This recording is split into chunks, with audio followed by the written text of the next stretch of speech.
Myself, S.A. Taral, Commerce Department. Today's new topic is audit of cooperative societies.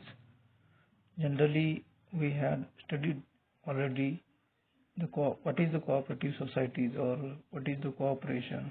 Generally, cooperation means some peoples in the society comes together with same economic or financial condition and form a new institution for the welfare of the members of the society.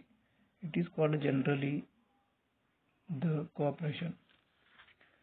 In this topic, we see who is taken the audit of cooperative societies and how it is done and which point should be considered while audit of cooperative societies by the auditor. सहकारी संस्था म्हणजे काय किंवा सहकारी संस्थांचा नियम कोणकोणते आहेत, कशा पद्धतीने स्थापन झालेले आहे हे आपण साधारणपणे सहकारी विषयामध्ये पाहिलेलं आहे. पण ऑडिटमध्ये आपण सहकारी संस्थांचं ऑडिट कशा पद्धतीने केलं जातं किंवा सहकारी संस्थांचा मुख्य उद्देश काय आहे हे आपण पाहणार आहोत. साधारणपणे सहकारी संस्था या समाजातील दुर्बल घटकांनी एकत्र येऊन स्थापन केलेल्या संस्था असते. मग त्यांची सर्वांची आर्थिक आणि सामाजिक परिस्थिती सारखीच असते. अशा वेळेला ऑडिटरची कोणती भूमिका पार पाडावी लागते किंवा ऑडिटरचं काय कार्य आहे ते आपण या पाठामध्ये पाहणार आहोत. सुरुवातीला ऑडिटरची नेमणूक ही साधारणपणे कोऑपरेटिव्ह सोसायटीची जी काही रजिस्ट्रार आहेत त्यांच्यामार्फत नेमणूक केली जाते. मग ते जे काही ऑडिटर आहेत ते it must be a chartered accountant और who is completed their GDC and A or retired officers from the cooperative department. हे सहकारी संस्थेमध्ये जे काही रिटायर्ड अधिकारी असतील किंवा ज्यांनी GDC and A कंप्लीट केलेलं आहे अशा व्यक्ती असतील किंवा जे चार्टर्ड अकाउंटर आहेत यांचीच नेमणूक साधारणपणे ऑडिटर म्हणून केली जाते. मग ऑडिटर ज्यावेळेला सहकारी संस्थांचं ऑडिट करत असताना कोणकोणते पॉईंट्स विचारात घ्यावे लागतात ते आपण इन शॉर्टमध्ये पाहणार आहोत. पण तत्पूर्वी सहकारी संस्थांचा कायदा भारतामध्ये 1912 आहे आणि महाराष्ट्राला 1960 पासून सहकारी संस्था स्थापन केली जातात. तर इथं आपण सहकारी संस्थांचं ऑडिट करत असताना कोणकोणते पॉईंट्स विचारात घेणे गरजेचं आहे ते आपण पाहणार आहोत. पहिला पॉईंट जो आहे तो म्हणजे cooperative societies act. The auditor should study the Cooperative Society Act and rules and regulation relating to the accounts of the cooperative societies, and in case such acts has been replaced by state legislation, examine the provision of such legislation. याचा अर्थ की सहकारी संस्थांचं ज्यावेळेला audit करतो auditor त्यावेळेला ऑडिटरने काय पाहणं गरजेचं आहे तर सहकारी संस्थेचा ॲक्ट पूर्णपणे त्यांना माहीत असणं गरजेचं आहे. त्यांच्यामध्ये जे काही रूल्स आहेत, नियम आहेत, अटी आहेत ते संपूर्ण माहीत असायला पाहिजे. त्याचबरोबर एखाद्या नियमामध्ये किंवा अटीमध्ये काही बदल केले असतील तर त्यासुद्धा नवीन तरतुदी किंवा जे काही अमेंडमेंट असतात त्या ऑडिटरला माहिती असणं गरजेचं आहे. म्हणजे सहकारी संस्थेचं ऑडिट करण्यासाठी ऑडिटरला सहकारी कायद्याचं पूर्ण नॉलेज असणं गरजेचं आहे. नेक्स्ट पॉईंट आहे internal check system. The auditor should also see the internal check system if and see whether it has been any drawbacks and it is done as per the laws or as per the company's management. सहकारी संस्थांचा जे काही internal check system आहे, internal check system म्हणजे काय, एक काम एखाद्या व्यक्तीने केलेलं काम हे इतरांच्याकडून चेक करणं म्हणजे इंटरनल चेक सिस्टीम. मग सहकारी संस्थांचं जे काही वेगवेगळ्या काम केलेले आहे ते वेगवेगळ्या व्यक्तींकडून कसं ऑटोमॅटिक चेक केलं जाईल किंवा त्याच्यामध्ये काही ड्रॉबॅक्स आहेत का हे पाहणं गरजेचं आहे आणि ते ऑडिटरला करावं लागतं. त्याच्यानंतर पॉईंट आहे तो शेअर कॅपिटल.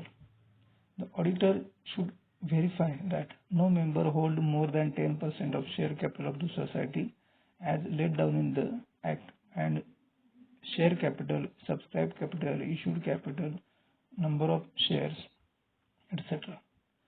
शेअर कॅपिटलचा जेव्हा पॉईंट्स ऑडिटर चेक करणार त्यावेळेला ऑडिटरला शेअर कॅपिटल किती आहे, त्याच्यामध्ये सबस्क्राईब किती केलं आहे, कॉल्ड अप किती कॅपिटल आहे हे पाहणं गरजेचं आहे.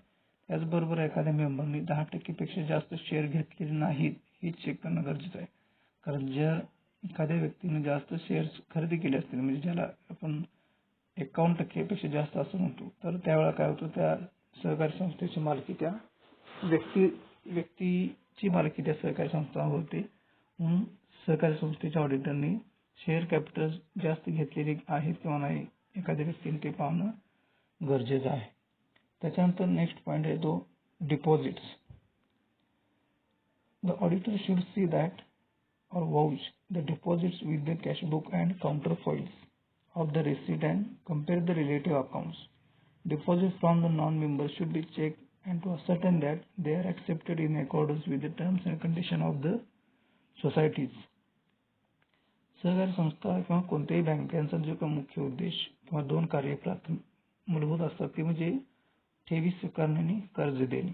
ज्यावेळेला एखादी सहकारी संस्था ज्या सभासदांकडून ठेवी स्वीकारते त्या ठेवी ऑडिटरने कॅशबुक असेल किंवा जे रिलेटेड काउंटर फाईल्स असतील किंवा रजिस्टर आहे त्यानुसार चेक करणं गरजेचं आहे.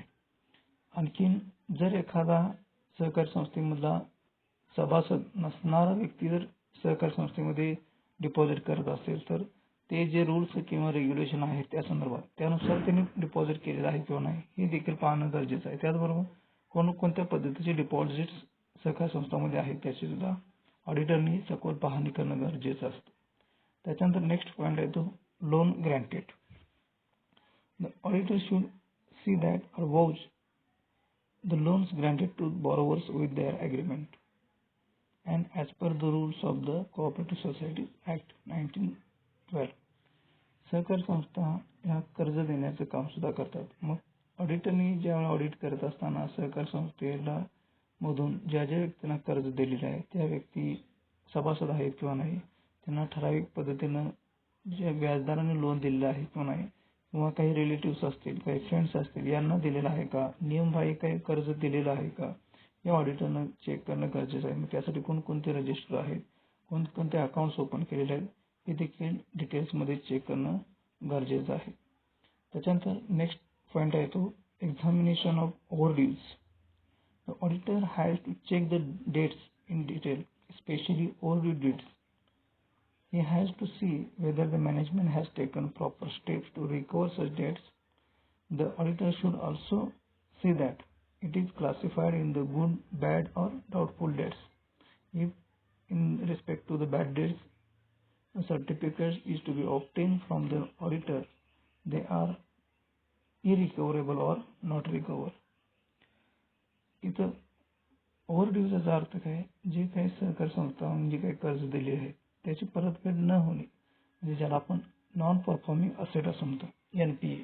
ऑडिटरनी ज्या व्यक्तींना कर्ज दिलेले आहे सहकारी संस्थांनी ते ऑडिटरनी चेक करावं लागतं आणि जे काही कर्ज बुडीत असेल किंवा संशयित बुडीत असेल किंवा जे काही पूर्ण चांगल्या पद्धतीनं न रिकवर होण्यासारखं आहे अशा पद्धतीचं त्यांनी ते क्लासिफिकेशन केलेलं आहे की नाही तर आपण गुड बॅड और डाऊटफुल डेट्स असं म्हणतो. मग ते विशिष्ट अशा फॉर्मॅटमध्ये किंवा विशिष्ट नियमानुसार केलेलं आहे किंवा नाही ते पाहणं गरजेचं आहे. त्याचबरोबर जे आपण बॅड डेट्स म्हणतो आपण बॅड डेट्समध्ये जी अमाऊंट टाकलेली आहे ती व्यवस्थितपणे सर्टिफाईड आहे किंवा नाही म्हणजे ते त्या संदर्भात एखाद्या ऑडिटरनं सर्टिफाईड केलेलं आहे किंवा नाही हे देखील पाहणं गरजेचं असतं.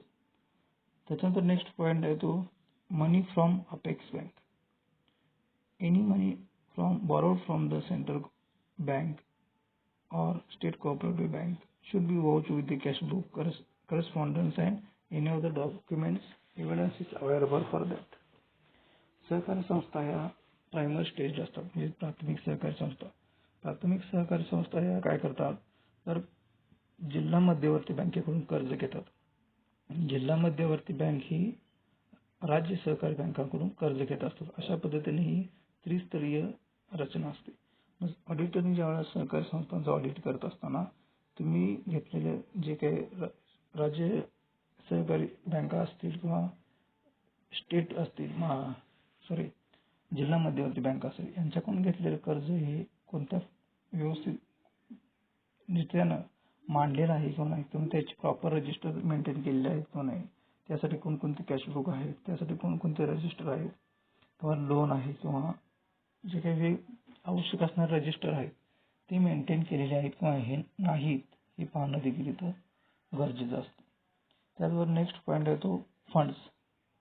The auditor should see that at least 25% of the profit is carried to the reserve fund and 10% carried to the welfare fund.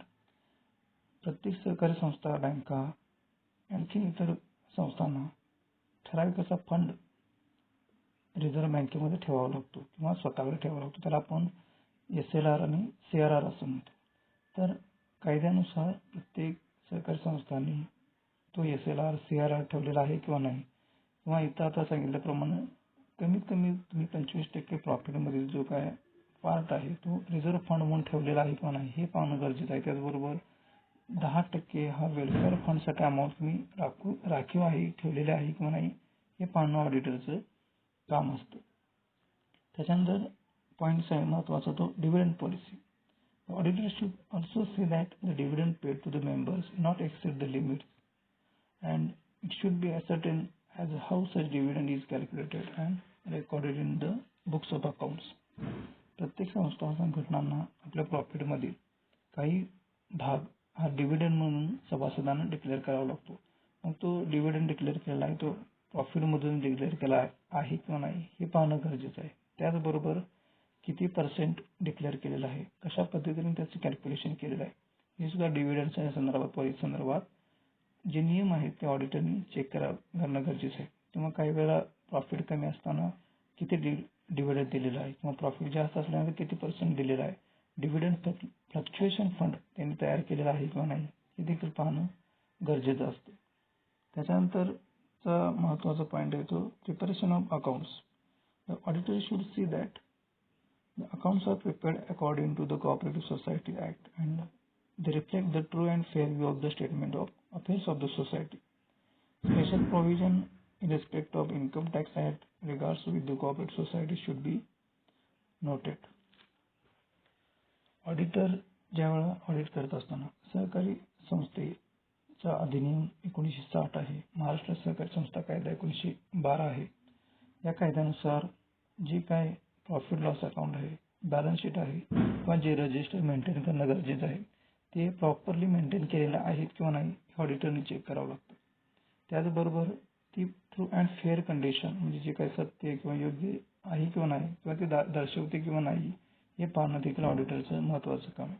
त्याचबरोबर सहकारी संस्थांमध्ये इन्कम टॅक्स संदर्भात जे काही रूल्स आहेत किंवा त्याच्या संदर्भात जे काही प्रोव्हिजन आहेत ती सुद्धा सखोलपणे पाहणं हे ऑडिटरचं काम असतं. अशा पद्धतीनं आपण थोडक्यात वेगवेगळ्या पॉईंटच्या माध्यमातून सहकारी संस्थांचं ऑडिट कशा पद्धतीनं केलं जातं किंवा कोणकोणती कार्य ऑडिटरला पार पाडावं लागतात हे पाहिलेलं आहे. थँक्यू.